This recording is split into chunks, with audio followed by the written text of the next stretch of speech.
ये इस मूवमेंट ने सपोर्ट किया सारी जो उस टाइम की प्रॉब्लम्स चल रही थी हमारे देश में, उन सबको ख़त्म करने में पूरा पूरा योगदान दिया अपना।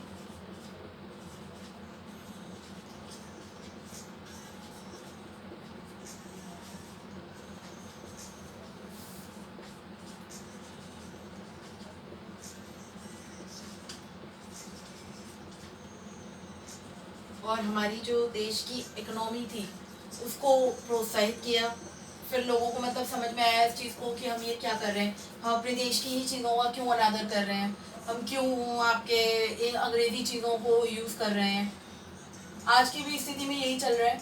चाइना से आने वाली चीज़ों को हम लोगों ने एक तरीके से बिल्कुल बाइकआउट कर दिया है, क्योंकि चाइना ने ही ये जो कोरोना चल रहा है हमारे देश में उसको फैलाया है। तो अब हम उनके यहाँ के जो भी ऐप्स थे उनको भी सरकार ने उसको इसीलिए बैन किया है कि क्योंकि वो हम लोगों से हज़ारों रुपया आज भी कमा रहे, क्यों कमा रहे हैं, हम जो हमारे देश में बीमारी फैला रहे हैं हम उसको क्यों प्रॉफिट दे रहे हैं भाई।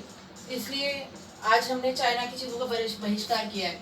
उसी तरीके से इस मूवमेंट के बाद लोगों ने अंग्रेजी चीज़ों का बहिष्कार कर दिया था जो विदेशों से आती थी।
Yes, it was supported by a vision of independent capitalist economic development coupled with a secular, democratic, republican and civil libertarian political structure. इस तरीके के मूवमेंट ने हमारी इंडियन इकोनॉमी को एक ऐसा ढांचा प्रदान किया जिससे कि लोगों ने अनादर कर दिया उन सारी चीज़ों का जो विदेशों से आती थी और अपनाया अपने देश की स्वदेशी चीज़ों को, स्वदेशी वस्तुओं को। जैसे कि मैंने भी बताया कि आज भी हमारे देश में एक स्थिति यही है कि हमने चाइना की चीज़ों का बिल्कुल बाइकआउट कर दिया है, क्योंकि हम उनको क्यों पैसे कमा के दें भाई। सीधी सी बात है, हमें कोई भी देश फ्री में तो कोई चीज़ देगा नहीं, जब उनको पैसा देंगे तभी वो हमारे पास कोई चीज़ भेजेंगे। तो 60 है पैसे हैं चाइना के जो हम लोगों ने इस टाइम पे बैन कर दिए हैं। उसी तरीके से उस टाइम के लोगों ने जो भी अंग्रेज़ी चीज़ें आया करती थी, चाहे वो साबुन हो, दवाइयाँ हो, चाय की पत्ती हो या कोई भी चीज़ें हों, वो सभी उस टाइम के लोगों ने उनको बैन कर दिया था। 1930 में after the 1930s the movement took on a socialist orientation. मतलब 1930 तक वो स्थिति आ गई थी कि हमारे देश में जो मूवमेंट चल रहे थे वो एक एक चरम पर पहुंच रहे थे। धीरे धीरे मतलब वो उनको एक दिशा मिलती जा रही थी और धीरे धीरे रास्ता जो है वो बनता जा रहा था इंडिपेंडेंस को लेकर के। The work of these various movement ultimately led to the Indian Independence Act 1947। to the Indian Independence Act 1947 which ended the suzerainty in India। यानी कि हमारे जो मूवमेंट थे, इस तरीके के जो मूवमेंट थे, उन्होंने हमको उस जगह पे पहुंचा करके खड़ा कर दिया था जहां आज़ादी हमसे बहुत ज़्यादा दूर नहीं थी और जो इंडिया के अंदर जो बुराइयां चल रही थी, जो कुरीतियां चल रही थी, वो धीरे धीरे करके ख़त्म होने लगी थी। लेकिन एक चीज़ की शुरुआत भी हो रही थी, वो थी पाकिस्तान के बनने की शुरुआत। एक तरफ अंग्रेज हमारे देश में मुसलमानों में और हिंदुओं में फूट भी डाल रहे थे, क्योंकि उनकी नीति थी डिवाइड एंड रूल की। तो वो भारत हिंदुस्तानियों को और पाकिस्तानियों को अलग कर रहे थे। मतलब उस टाइम पे तो सभी एक ही थे, लेकिन हिंदू और मुसलमानों के बीच में वो लोग लड़ाइयाँ पैदा करना चाह रहे थे।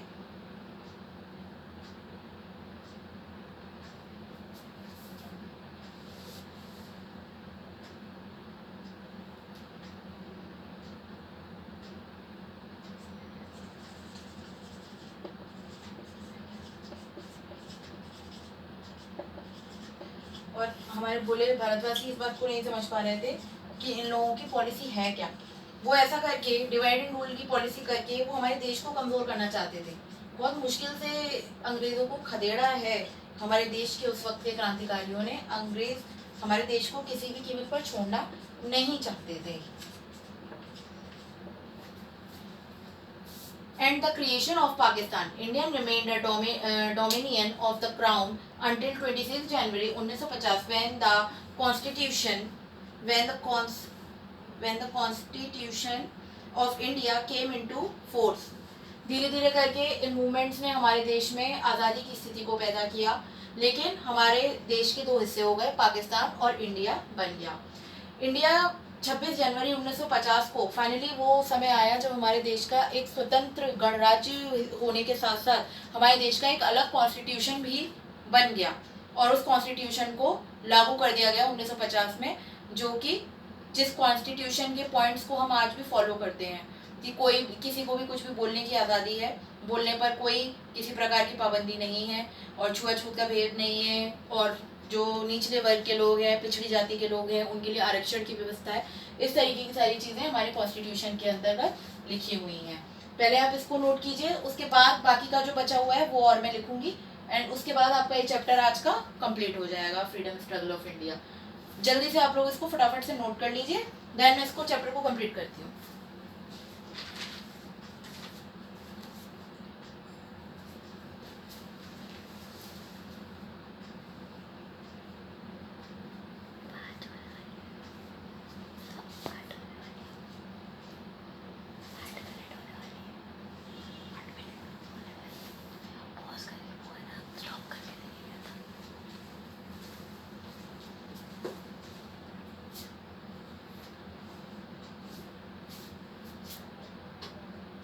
यस क्लास, आगे बढ़ते हैं। थोड़ा सा ही रह गया है चैप्टर ये, इसको आज हम कंप्लीट कर लेंगे, सो दैट कि कल की क्लास में मैं आपको इसकी एक्सरसाइज दूंगी इस चैप्टर से रिलेटेड, वो आपका होमवर्क रहेगा। और तब तक आप इसके जो भी नोट्स में आज आपको नोट करवाए हैं वो सब आप लोग उसको रिमेंबर करेंगे, याद करेंगे, और कोई भी क्वेरी होगी तो वो आप मेरे से क्लियर करेंगे। When the Constitution of India came into force, establishing the Republic of India, मतलब कि जब हमारा कॉन्स्टिट्यूशन आया, फोर्स में आया, तो उसको इंडिया के अंदर उसको घोषित किया गया, आज़ाद इंडिया के अंदर, आज़ाद हिंदुस्तान के अंदर उसको घोषित किया गया। पाकिस्तान जो कि कॉन्स्टिट्यूशन बनने के टाइम तक हमसे अलग हो चुका हुआ था,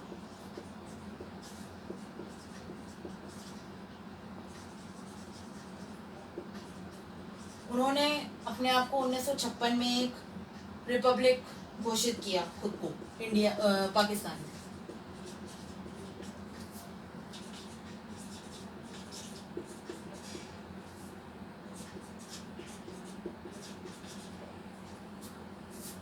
When the Constitution of India came into force, establishing the Republic of India, Pakistan was a dominion until 1956, when it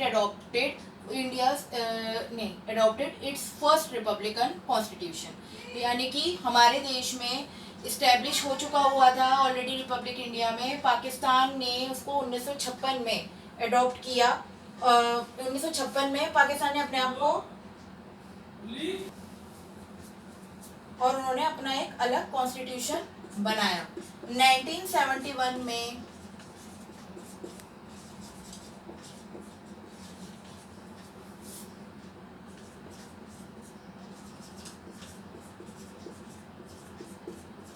independence as the People's Republic of Bangladesh.